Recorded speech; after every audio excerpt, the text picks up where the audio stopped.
guys, welcome back to my channel again. Today I'm going to share another recipe, and then the recipe came from Manado. My recipe today, my first recipe is ayam woko. Ayam woko or woko is an Indonesian type of spicy mixtures, and it came from Manado, north of Sulawesi, and it contains some ground spices paste, mixtures of ground spices, and it contains of ginger, turmeric, candle nuts, red chilies mixed with shallots, scallion, tomatoes, lemon or citrus leaves. This is the spices of my chicken.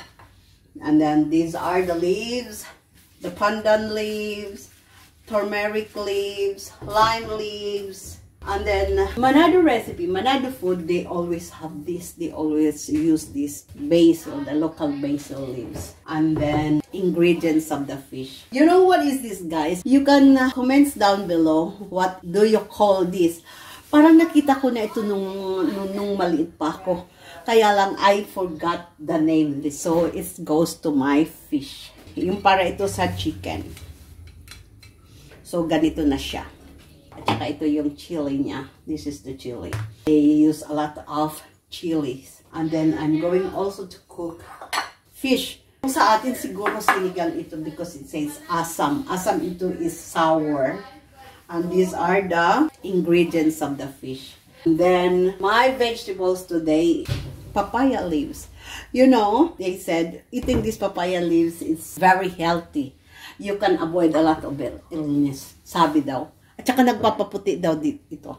So, I don't think ako puputi pa ako. Siguro wala na akong pag-asang pumuti. But I'm just dreaming. Who knows? Now, let's boil water. Para sa fish muna. And we'll continue to the chicken, and to the papaya, and to the other fish. Now, I'm going to mix all of this.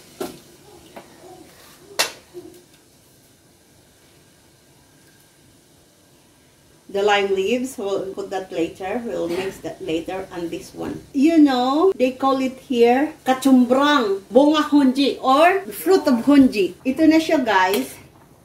Ilagay na natin yung ibang spices niya. Yang ito, yung kanina na parang puso.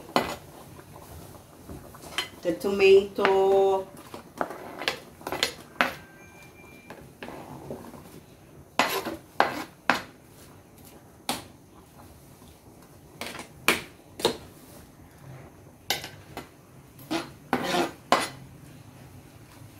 You know the aroma of this? They have very nice aroma.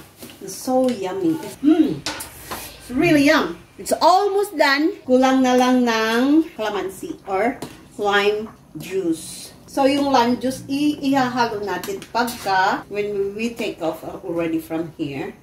And then the basil leaves. So, tanggalin na natin siya, and then we're gonna cook the next one. Magpainit muna ng oil. I used coconut oil. Tsaka itong paste natin.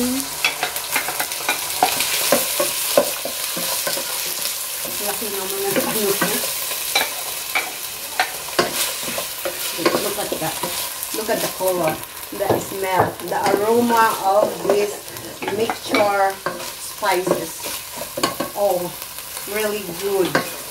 Okay, and then we have to add a little bit of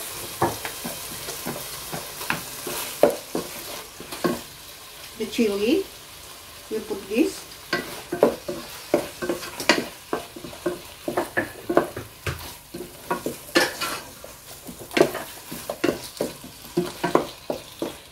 And then we'll wait this until the spices cook.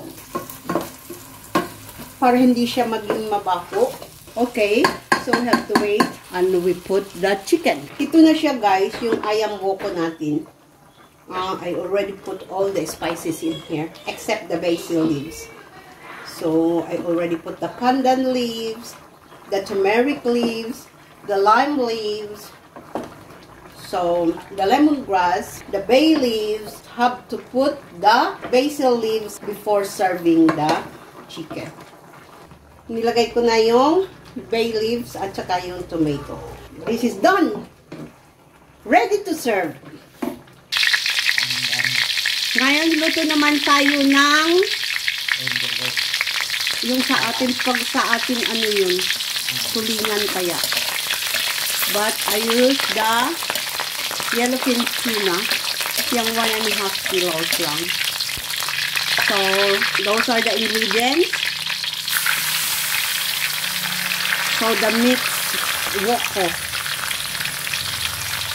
ingredients with lemongrass, bay leaves, fresh bay leaves, yeah. Then we have to cook that until the aroma came out. You know, the smell, the aroma of the mixed spices, and then the taste of chili complete the recipe. Ihalo na natin yung fish. The shredded tuna fish. Boiled tuna.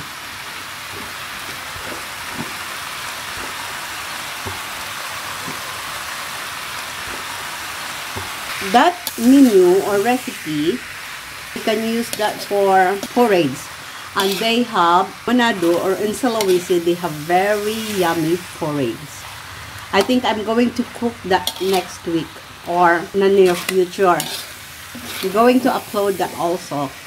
And I'm going to share the porridge from Manado. And you can eat together with this. And it's really yummy. The porridge is so yummy. Ito na siya guys. Tapos na yung masakan Manado kita. So, the ayam woko, leaves. Ito yung pampres ikan tongkol or the yellowfin tuna.